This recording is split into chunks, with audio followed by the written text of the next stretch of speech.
हरिओम हरिओम, वर वधु को बुलाएं। वो देखिए पंडित जी, दुल्हन कैसे खुद को सीढ़ियों पर से संभाल कर ला रही है। हमारा मतलब है अपने लहंगे को। अरे संस्कृति जी, चलकर आना था सीढ़ियों से, गिरकर नहीं। सभी मिलकर संस्कृति को उठाने लगते हैं। तभी बैंकेट की लाइट चली जाती है। थोड़ी ही देर के बाद जब लाइट आती है तो नरेश बोलता है, अरे अब तो लाइट भी आ गई है, अब तो संस्कृति जी आ जाइए।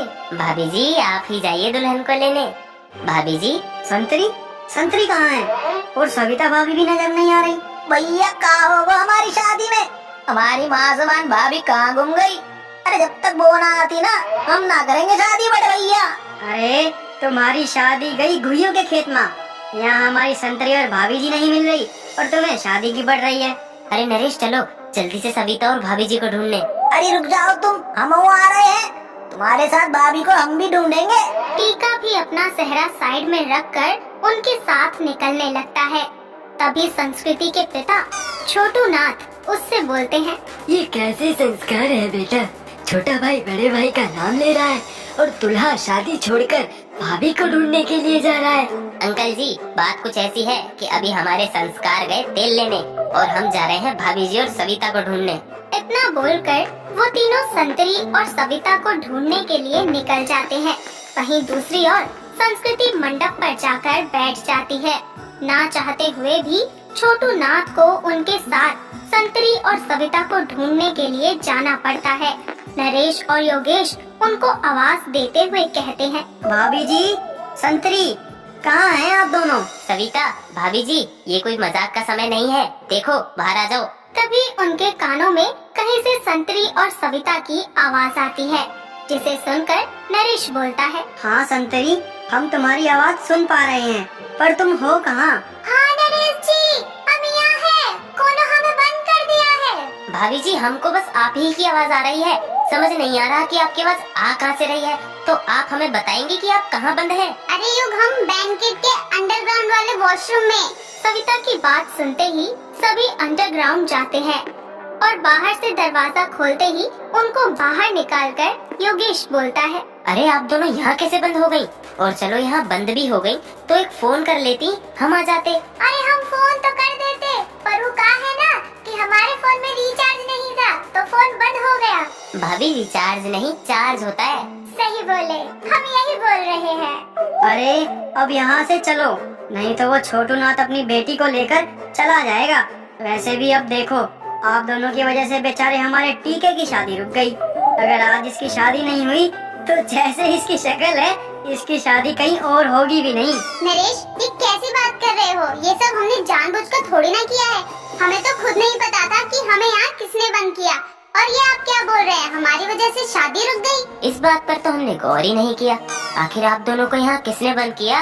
वो जब पंडित जी मंत्र पढ़ रहे थे तब हम यहाँ फ्रीज होने आए थे, तभी लाइट चली गई और कोनो हमें यहाँ बंद कर गया। अरे पगली, वो फ्रीज नहीं फ्रेश होता है। सही बोले, हम यही बोल रहे हैं। गाइस अभी यहाँ से चलो, टीके की शादी करवानी है, शुभ मुहूर्त निकलता जा रहा है। सभी जाने लगते हैं पर टीका वहीं रुक जाता है। उसे ना जाते हुए देखकर सविता उससे बोलती है, अरे टीका भैया, क्या हुआ? शादी नहीं करनी है क्या, जो ऐसे मुंह लटका कर खड़े हो गए? भाभी जी, हमें शादी नहीं करनी, हमें संस्कृति बिल्कुल पसंद नहीं है, वो हमसे काफी बड़ी लगती है। तो अच्छा ही है ना, बीवी के साथ साथ तुझे माँ मुफ्त मिल जाएगी। तुमने अपनी शक्ल देखी है? पहले तो बोल रहे थे माँ ब्याह ना हो रो है, अब कह रो है हमें ब्याह ना करनो। यहाँ कोई मजाक चल रहा है? भाभी हमने तो पहले ही कहा था इन दोनों से हमें संस्कृति पसंद न है, पर यो हमारी कचू सुने तब ना। अरे कोई बात नहीं भैया, पहले युग भी हमें पसंद नहीं था, पर शादी के बाद देखो। हाँ भैया, आप दोनों को भी शादी के बाद ना एक दूसरे से ट्रूथ लव हो जाएगा। अरे भाभी जी, वो ट्रूथ नहीं ट्रू लव होता है, जैसे हम आपको करते हैं। क्या बोले? अरे कुछ नहीं भाभी जी, मैं तो बस बोल रहा था कि चलते हैं, बहुत लेट हो गया है। इतना बोलकर सभी मंडप की ओर जाने लगते हैं। तभी सविता की नजर एक लड़की पर जाती है, जो संतरी और उसको इशारा करके अपने पास बुला रही होती है। तभी सविता योगेश, नरेश और टीका से बोलती है, आप सब चलिए, मैं और संतरी जी अभी 2 मिनट में आते हैं। ठीक है भाभी जी, पर जल्दी आना, आप दोनों के बिना टीके की शादी नहीं हो पाएगी। हाँ हाँ, हम आ जाएंगे। इतना बोलकर वो तीनों मंडप की ओर चले जाते हैं। वहीं संतरी और सविता उस लड़की के पास जाकर उससे बात करती हैं। जयमाला की रस्म शुरू होने वाली होती ही है कि वहाँ पर आकर अचानक सविता और संतरी बोलती है, रुक जाओ, ये शादी नहीं हो सकती। उसकी ये बात सुनते ही वहाँ खड़े सभी लोग हक्के बक्के होकर उन दोनों से सवाल करना शुरू कर देते हैं। सवालों का जवाब देने के लिए वो दोनों एक निशा नाम की लड़की को सबके सामने खड़ा करके सबसे बोलती हैं। हम कह दिए ना, ये शादी नहीं हो सकती। अरे पगली, ये कैसी बातें कर रही है? आज इन दोनों की शादी है और तुम बोल रही हो शादी नहीं हो सकती। बोर आ गई हो का? नरेश जी, संतरी जी बिल्कुल ठीक बोल रही हैं। ये शादी नहीं हो सकती। पर क्यों नहीं हो सकती सुब्बू? क्योंकि निशा टीका से प्यार करती है। सही बोल रही है सविता भाभी। अरे जब निशा टीका भैया से प्यार करती है तो भला टीका भैया किसी और से शादी कैसे कर सकते हैं? पर भाभी जी, टीकाराम निशा से प्यार नहीं करता। निशा का प्यार एक तरफा है। वैसे भी ये लड़की टीका से प्यार करती है। तुम ये बात इतने दावे के साथ कैसे बोल सकती हो? योगेश के ये पूछने पर संतरी और सविता उनको सारी बातें बता देती हैं कि निशा ने ही लाइट काटी थी और उसी ने संतरी और सविता को बाथरूम में भी बंद किया था ताकि वो दोनों शादी के मंडप पर ना जा सके और टीका की शादी किसी भी तरह से रुक जाए। दोनों को बाथरूम में बंद करने के बाद उसी ने फिर लाइट ऑन की। सभी लोग ये सुनकर बिल्कुल हैरान हो जाते हैं। तभी टीका अपने दिल पर हाथ रखकर बोलता है, भैया हम तो कब से आप दोनों को बोल रहे हैं हमें ये शादी नहीं करनी, पर आप हमारी सुन ही नहीं रहे। वैसे निशा का प्यार एक तरफा नहीं है। हम भी निशा से उतना ही प्यार करते हैं जितना कि निशा हमसे। तो ये वजह है जिस वजह से तुम इतना नाटक कर रहे थे, क्यों बे चिलकुट? नहीं, आप ऐसा कैसे बोल सकते हैं? अगर आपको मुझसे शादी ही नहीं करनी थी तो ये शादी की रस्में क्यों की? महोदय, ये है आपके संस्कार। देखो, अब शादी की सारी रस्में हो गई हैं, बस शादी रह रही है, इसलिए अब तुम्हें ये शादी करनी पड़ेगी। हमारे संस्कार ऐसे नहीं है जो शादी वाले दिन ऐसा करें। महोदय जी, आपके संस्कार कैसे हैं हमें उससे मतलब नहीं, पर हमारे पास संस्कार नाम का कोई व्यक्ति नहीं है और ना ही हम में। तो अच्छा होगा आप अपनी बेटी के साथ घर जाकर आराम करें। इतना बोलकर नरेश निशा और टीका के हाथों में जयमाला पकड़ा देता है। शीनू अपने पति के लिए रसोई में उसका फेवरेट खाना बना रही थी, जिसकी खुशबू सूंघकर उसका पति प्रीतम कहता है, आहा, मेरे मलाई कोफ्ते की लाजवाब खुशबू आ रही है। शीनू, तुम्हारे हाथों में जादू है, मैं तो उंगलियां चाटता रह जाता हूँ। आप भी ना प्रीतम जी, आपको पता है मोहन भी ऐसे ही कहता है मुझे। अरे अपने उस गधे भाई का नाम मत लो, जब भी उसका नाम सुनता हूँ ना मेरे सारे कामों का सत्यानाश हो जाता है। देखिए, आप मेरे भाई के बारे में ना ऐसे मत बोलिए। आपको पता है ना वो कितना प्यार करता है आपसे और मुझसे। देखा है उसका प्यार कितना प्यारा है, जब भी आता है साला परेशान कर देता है। आप मेरे भाई को गाली दे रहे हैं? लो कर लो बात, साले को साला नहीं कहूँ तो क्या गधा कहूँ। चलो अब जल्दी खाना खिला दो मुझे। शीनू खाना परोस ही रही होती है कि तभी बहुत जोरों शोरों से प्रीतम के घर के बाहर से आवाज आती है और फिर डोरबेल बजती है। दोनों बाहर देखने जाते हैं तो पता चलता है कि मोहन आया है, वो भी अपने साथ 5-6 लोगों को लेकर और एक ढोल बजाने वाले को भी। उसे देखते ही शीनू हाथ फैलाकर उससे बोलती है, भाई तू देखा प्रीतम जी, मेरा भाई आ गया। कैसी हो दीदी और मेरे प्यारे जीजा जी? हे भगवान, आपने इस जल्लाद को मेरे घर फिर से क्यों भेज दिया? अरे साले साहब, अचानक कैसे आना हुआ? बस क्या बताऊं मेरे प्यारे जीजा जी, आप दोनों की बहुत याद आ रही थी और सबसे ज्यादा तो आपकी। हाँ सब पता है क्यों आया है, मेरे पैसे खर्च करवाने के लिए ना। अरे दीदी, जीजा जी आप यहीं खड़े रहोगे क्या? नाचिए, मैं ढोल वाले लेकर आया हूँ। अरे इनसे मिलो, ये माय डियर जीजा जी हैं। मोहन के ऐसे बोलते ही वो दोनों का हाथ पकड़कर उन्हें बाहर ले आता है और 5-6 लोग प्रीतम को उठा कर हवा में उछालने लगते हैं कि तभी प्रीतम बहुत ही ज्यादा डर जाता है और उतरकर उनसे कहता है, पागल हो गए तुम सब? ये क्या कर रहे थे? भाइयों, जीजा जी को दोबारा करके बताओ कि तुम सब क्या कर रहे थे। ए पागल है क्या गधेड़े? देख ले शीनू तेरे भाई को। मेरे प्यारे जीजा जी, ये मेरे प्यार करने का तरीका है। तुम्हारे प्यार के चक्कर में मेरी हड्डी पसली एक हो जाती। अरे आप भी ना आते ही मेरे भाई के पीछे पड़ गए। भाई चलो अंदर, मैं तुम्हें खाना खिलाती हूँ। इतना बोलकर वो उसे अंदर ले जाती है, जहाँ तीनों खाना खाने के लिए बैठते हैं। तभी खाने को देखकर मोहन बोलता है, वाह दीदी, आपको पता था क्या कि मैं आने वाला हूँ? इसलिए आपने मेरी फेवरेट मलाई कोफ्ता पहले से ही बनाकर तैयार रखी है। अरे भाई, ये तो तुम्हारे जीजा जी के लिए बनाए थे। अरे शीनू ने मेरे लिए बनाया है। तूने क्या फोन करके बताया था हमें कि तू आ रहा है? पता नहीं मेरी चीजें इसे क्यों पसंद आती हैं। कुछ बोला क्या जीजा जी आपने? नहीं खाना खाओ। वैसे तू कितने दिन के लिए रहने आया है यहाँ? अरे जीजा जी, दिन नहीं 1 महीने के लिए अपनी दीदी और जीजा जी के साथ रहने आया हूँ। इतना बोलकर सभी एक साथ खाना खाते हैं। अगले दिन दोनों में किसी बात को लेकर बहस हो रही होती है, जिसके बाद मोहन कहता है, रहने दीजिए जीजा जी, आपके बस की बात नहीं है, आप हार जाएंगे। मैं और तुझसे हारूंगा? साले साहब, खुली आंखों से सपने देख रहे हो आप। ऐसी बात है तो पंजा लड़ाकर दिखाइए मुझसे। अगर मुझे हरा दिया तो मैं आपकी सारी बातें मानूंगा, और अगर आप हारे तो आप मेरी सारी बात मानोगे। इतना कहते ही दोनों एक टेबल पर बैठकर पंचा लड़ाने लगते हैं, जिसमें कभी प्रीतम जीतने वाला होता है तो कभी मोहन का हाथ उसके जीजा जी पर भारी पड़ता है, और चीटिंग करके मोहन आखिरकार प्रीतम को हरा ही देता है। जिसके बाद प्रीतम बोलता है, ये तो चीटिंग है। आप मान क्यों नहीं लेते कि आप मेरे भाई से हार गए हैं? चलिए अब उसकी बात मानिए। देखिए जीजा जी, अब आप मुझसे हार चुके हैं और आप क्या करोगे? हाँ, आप मेरा फोन ठीक करवा दीजिए। वो क्या है ना, कल पानी में गिरने की वजह से चल नहीं रहा है। बस मौका चाहिए इसे मेरे पैसों को चूना लगाने का। अपनी आदतों से बाज नहीं आएगा ये। मोहन करा दूंगा ठीक। इतना बोलकर वो अगले दिन उसका फोन ठीक करवा देता है, और मोहन से बदला लेने के लिए प्रीतम के दिमाग में एक आइडिया आता है, तो वो उसके लिए एक जाल बिछा कर रखता है। जैसे ही मोहन कमरे में आता है, दरवाजा खुलते ही मोहन के ऊपर कलर वाला पानी गिर जाता है।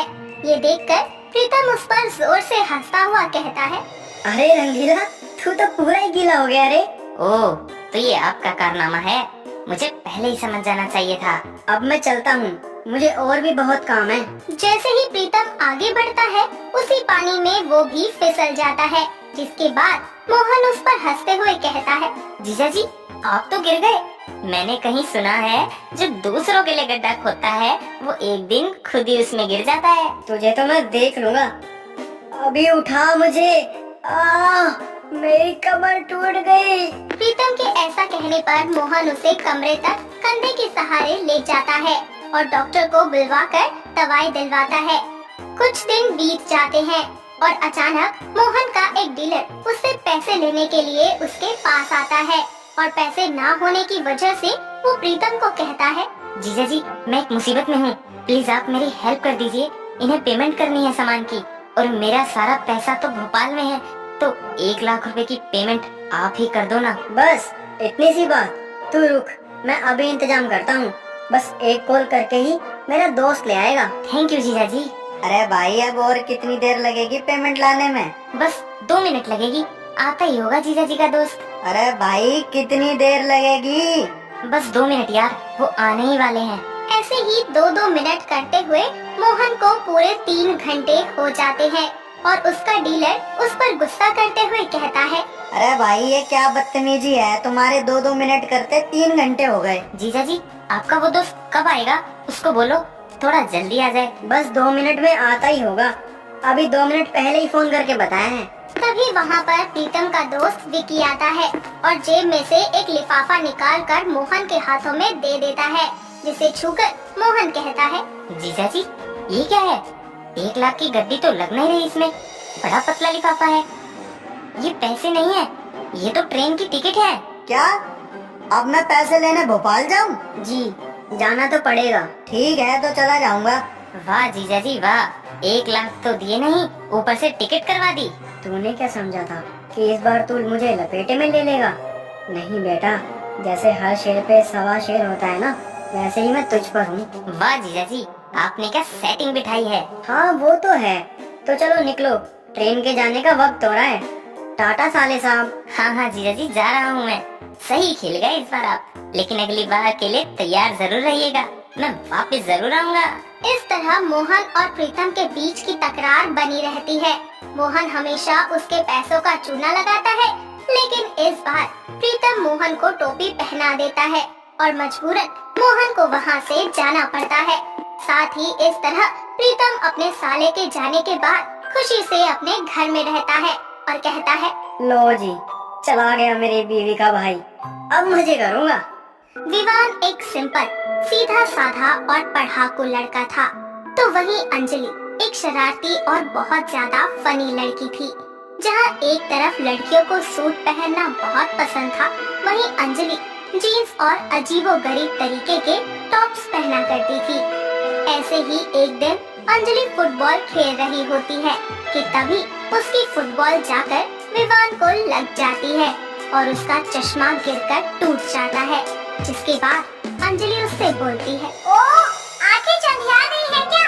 थोड़ा देखकर चलो, अगर तुम्हें लग जाती तो प्रिंसिपल मुझे ही सुनाती। अरे आप तो ऐसे कह रही हो जैसे आपकी कोई गलती नहीं है, आपको भी तो देखकर खेलना चाहिए ना। अंजलि जवाब देने वाली होती ही है कि तभी उसके फोन पर एक कॉल आता है, तो वो कॉल उठाने के लिए चली जाती है। इतने में विवान भी वहाँ से चला जाता है।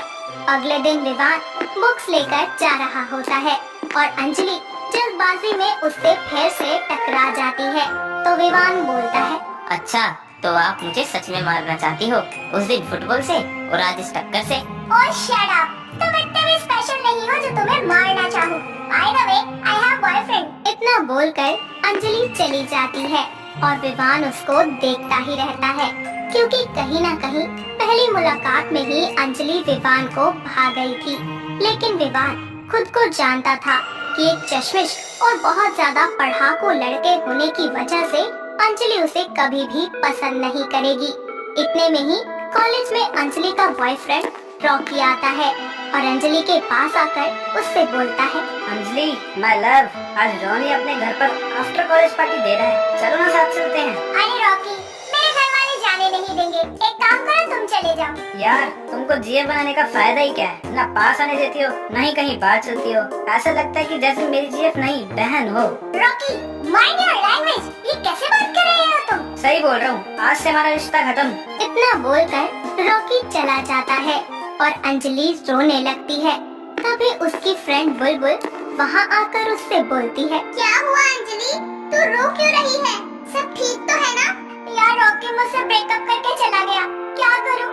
रिवर्स ट्रिक कर यार, सिंपल। मतलब वो क्या? अरे यार मतलब कॉलेज में किसी लड़की को लाइन दे और उसे बीएफ बना ले।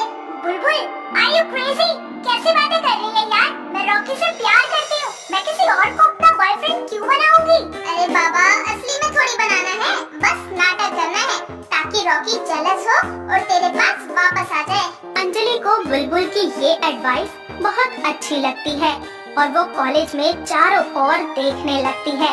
तभी अचानक उसकी नजर विवान पर पड़ती है, जो कि अपनी किताबों में घुसा हुआ होता है। अंजलि उसके पास जाकर उसे चुटकी बजाकर बोलती है, ओ हेलो, अब से तुम मेरे बॉयफ्रेंड हो, समझे? पर कुछ नहीं, अब से हम गर्लफ्रेंड बॉयफ्रेंड हैं, बस। इतना कहकर अंजलि चली जाती है और विवान उसको तो मानो जैसे दुनिया ही मिल गई हो। वो बहुत ज्यादा पढ़ने की कोशिश करता है, पर उसका ध्यान पढ़ाई में नहीं लगता और वो किताबों में बस अंजलि का चेहरा ही देखता रहता है। जिसके बाद अगले दिन विवान और अंजलि साथ साथ कॉलेज में घूमते हैं, साथ ही कैंटीन में खाना खाते हैं और घर भी साथ ही जाते हैं। ऐसे ही कुछ दिन बीत जाते हैं और एक दिन रॉकी ये सब कुछ देख लेता है, लेकिन उस समय वो कुछ नहीं कहता। तभी अगले दिन कॉलेज में विवान अंजलि के लिए गुलाब लेकर आता है और उसे ढूंढते हुए वो बुलबुल से कहता है, बुलबुल, तुमने अंजलि को देखा क्या? नहीं तो क्यों, क्या हुआ? वो मैं उसके लिए गुलाब लाया था।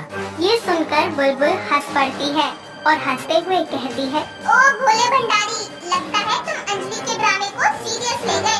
वो तो मैंने उसे बोला था कि रॉकी से बात करनी है तो किसी बकरे को फंसा और उससे प्यार का नाटक कर। विवान ये सब सुनकर टूट जाता है और कॉलेज छोड़कर घर आ जाता है। और तभी अंजलि कॉलेज पहुंचती है। साथ ही विवान को सब जगह ढूंढने लगती है, लेकिन वो उसे कहीं नहीं मिलता। अंजलि विवान के बिना परेशान हो जाती है और रात भर सिर्फ उसी के बारे में सोचती रहती है।